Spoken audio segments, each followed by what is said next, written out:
என் கைகள் பாவங்கள் செய்திட்டால் தம் கையின் காயங்கள் பார்க்கின்றாரே. என் கைகள் பாவங்கள் செய்திட்டால் தம் கையின் காயங்கள் பார்க்கின்றாரே. தீய வழியில் என் கால்கள் சென்றால் தம் காலின் காயங்கள் பார்க்கின்றாரே. தீய வழியில் என் கால்கள் சென்றால் தம் காலின் காயங்கள் பார்க்கின்றாரே. சிலுவை நாதரேசுவின்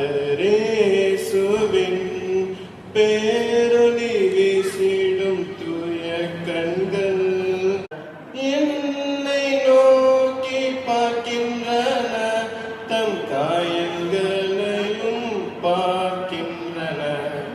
சிலுவை நாதரேசுவின்